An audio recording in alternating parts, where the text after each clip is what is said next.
this is Cherry. It's been a while since I've been coming to y'all recently, but I have one of my friends with me, and this year I'm going in a different direction. The direction I'm going in this year is a lot of people telling their story and getting the inspiration for the people that I speak with, so they can tell their story and maybe it will help you along in your life and better you in your life to give you a chance to do your story. So right now I have Kyra with me, and she's an author and she's a speaker. She's a great person. I've been knowing her for a little while now. I've been seeing her for years, but now I know her for a little while. So I'm gonna let her go ahead and tell you her story. So let me bear with me because it's new for me for the switch around thing.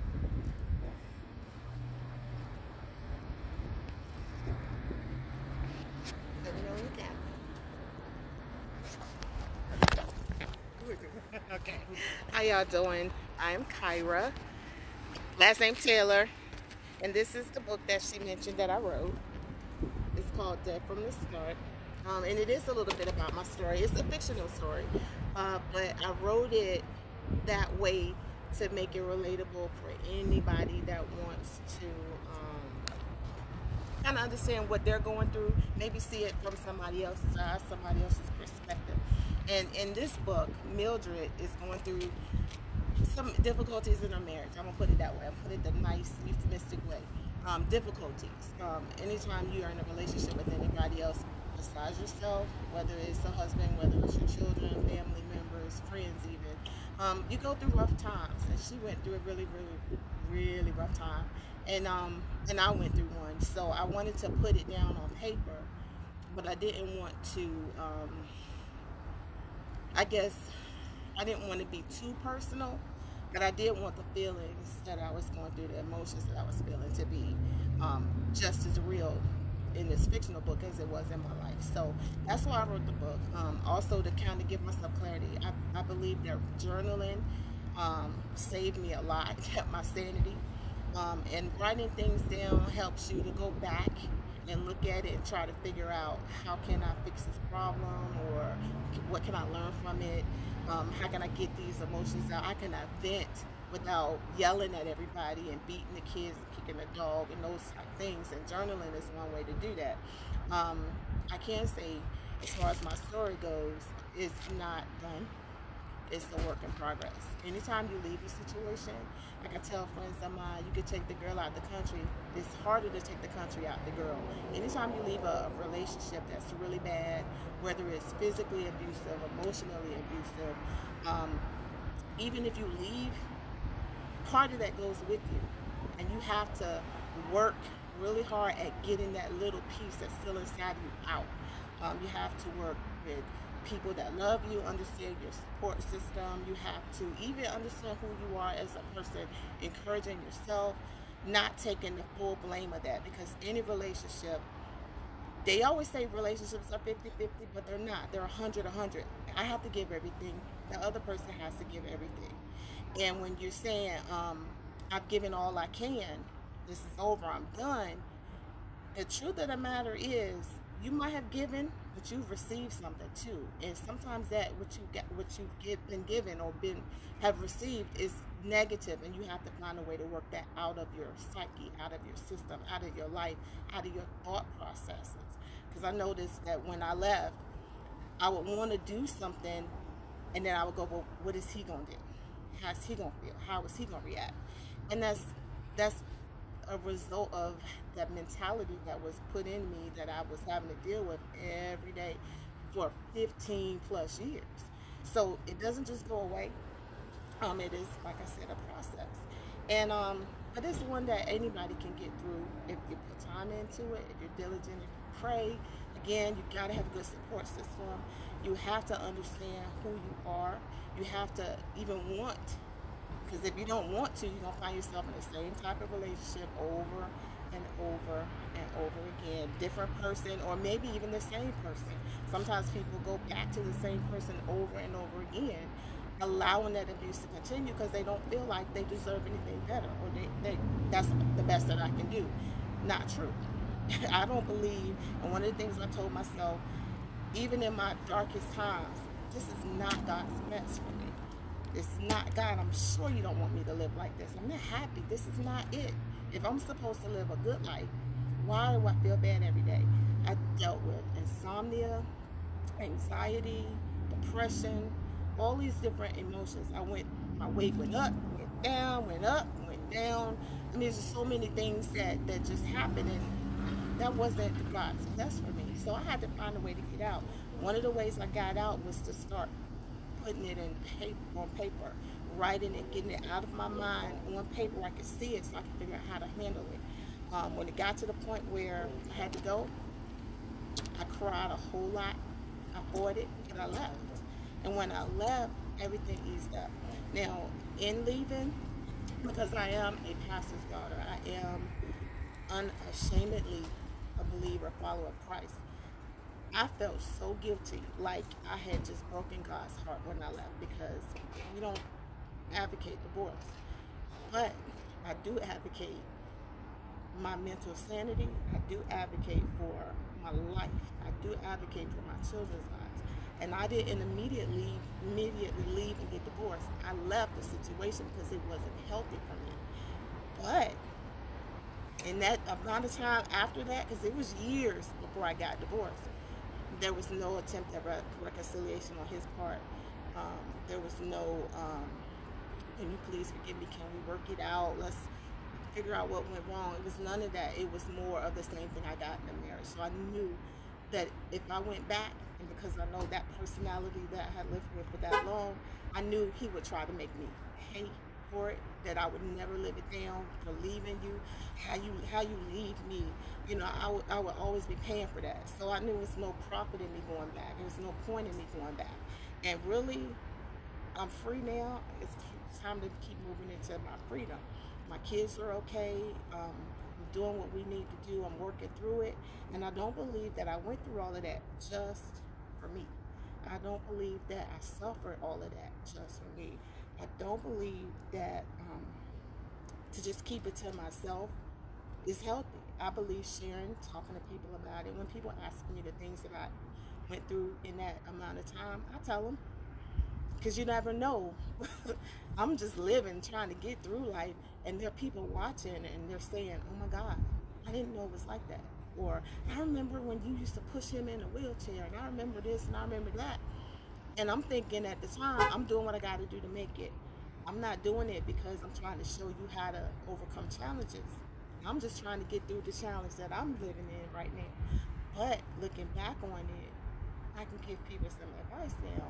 I have some understanding of what it took to get through that, and I can look back and say, oh yeah, it gets better. You know, don't stop in the middle. You know, one of the things my sister says a lot is she went through hell, and now she knows the way out. So her assignment is to help other people get out, because now I have the GPS, I have the map, I know how to do it. So that's where I'm at. If you're in a bad place, a bad relationship, I can show you how to work that thing. No, I'm not an advocate for divorce. I have people who have poured their hearts out to me. And I'll tell them, you can't go. You got to stay in there. And then go, but you left, yeah. Because my situation is different from yours. Having done all to stand there for, stand. If you haven't done everything, if you haven't gone to counseling, if you haven't had a sit down talk,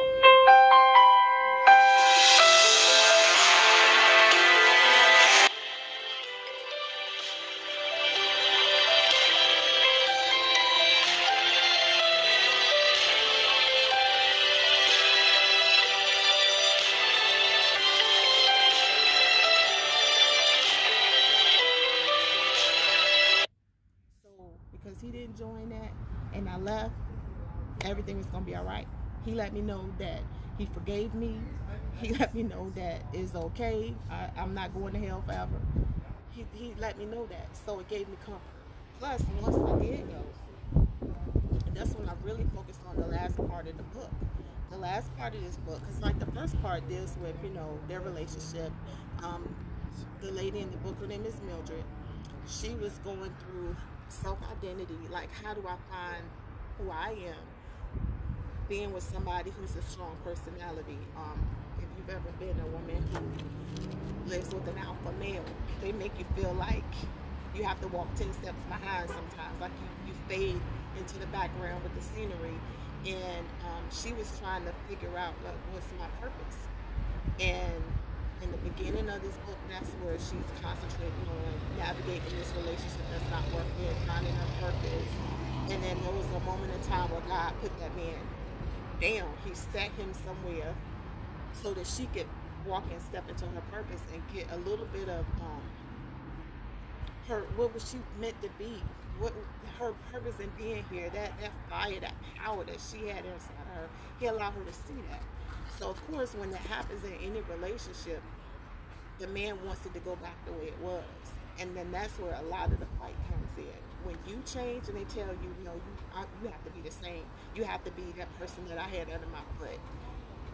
You can't go back into, if you ever planted a seed, once it breaks through that shell, you can't put it back in that shell. It has to grow. It has to grow. It has to bear fruit. It has to blossom.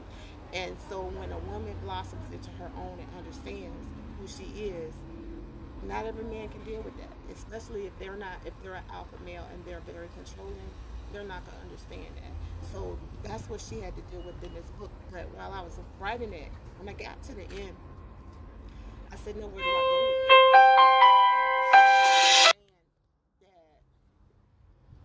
That I could go anywhere with it, that I could make whatever choices I want, that I could speak whatever I wanted and have that I didn't have to leave it up to chance, that I didn't have to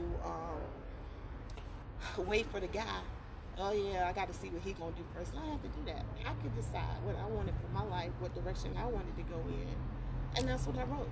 So I wrote the ending based on what do I want to see versus what am I seeing now. No, I wrote what I want my future to be, and it's one to prosper me. It's one to show me in a positive light. It's one to bring me success. Because I'm a speaking spirit, we're all speaking spirits. We can say what we want to and then have an expectation that that's going to happen. So that's how I wrote the end of this book, with an expectation that something great happened to this lady. Now, I do have to go back a little bit on my second book and pick up and show how she did that, how she was able to move past that situation and actually come into another relationship with somebody who understood her for who she was, who allowed her to heal, because she was broken, plain and simple. He allowed her to heal, and then he loved her through that. And so this next one, I don't know what the title is going to be. I'm working on a few of them, but it just kind of resurrects her spirit, and that might actually be the name of it. I'm not sure, but it resurrects her, and I'm looking forward to writing it. It's a little bit hard because it's still has me in the place of this one, because I have to be in that mindset of how she was. I have to go back and dredge up all that stuff again, but I think it's going to be good. I'm looking forward to reading it myself. That's how I felt when I wrote this one. I would go back and read it and be like, oh, who wrote that? That was good. I like that. So I'm looking forward to reading this one myself, and looking forward to seeing what's going to come out of it. Always if you want a copy of this book, because I got a goal to sell thousands of these books.